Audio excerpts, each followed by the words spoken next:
staying with that story, we go back to Cape Town, where reactions and tributes continue for Dr. Frene Ginwala. Our reporter Athi Mtongana is standing by with the Democratic Alliance Chief Whip Siviwe Gwarube.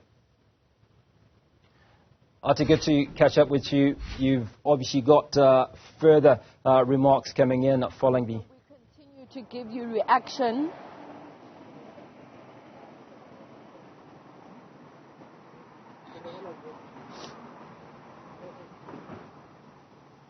A very good afternoon once again, Hugo. We continue to give you reaction from Cape Town, and more especially the people in Parliament who the way was paved already long before they arrived in Parliament by Dr. Frene Ginwala. I'm joined by the Chief Whip of the Democratic Alliance, Siviwe Gwarube, is the younger generation of the members of Parliament, particularly in the National Assembly. You will recall that even in that message that Parliament has issued out, sending condolences to the family, they've highlighted the role that she had played as the first Speaker of the National Assembly post-1994. Siviwe, thank you so much for your time. Now, as a young politician and certainly as a Member of Parliament, what can you tell us about what you have learned about the life of Dr. Frene Ginwala? Dr. Ginwala Athi was, as you indicated earlier, was a pioneer really. As the first Speaker of the National Assembly back in 1994, she actually presided over the first Parliament, which was instrumental in repealing some of apartheid's laws. And so as we had an introduction to our democracy, that first Parliament was absolutely critical in ensuring that the democratic dispensation that people had voted for in 1994 was actually realized as the lawmakers that were in Parliament. But over and above that, she was also part of the people who were instrumental in drafting our Constitution, really one of the founding members of our Constitution who did the actual work, the actual dotting of I's and crossing of T's of our Constitution, which remains one of the most progressive documents in the world. And so really she leaves a legacy behind that shows that, in fact, the institution as the legislature is incredibly powerful. It has a way of changing lives like we had seen back in 1994, and it has a way of changing lives today. And so for us as people who are serving for the first or the second time in Parliament, we can really take the lessons from her life that this is not just an institution of 400 people. It's an institution that has the power to change laws, that has the power to change lives, and we really need to use that legacy as a guide in 2023.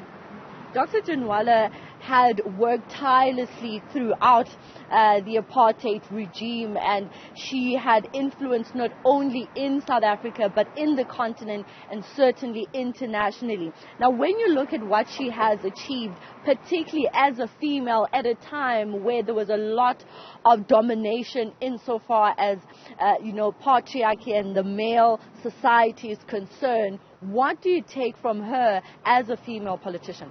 I think firstly, when I reflected on this very issue, as you're saying, I just realized that progress actually is not linear and that it's cyclical in many ways, because it's hard to believe that back in 1994, here was a powerful pioneer, somebody who walked into the National Assembly, the very first one of our democratic dispensation, and basically started the process of putting the real value of what Parliament would mean for all South Africans and not just a few. And in 2023, we look back and we realize that the fight for a more equal society, the fight for a more just society is not something that is linear. Because while those strides would have been made back in 1994 and the path would have been paved back then, the reality is that there have been ways in which we've moved backwards and forwards in many ways.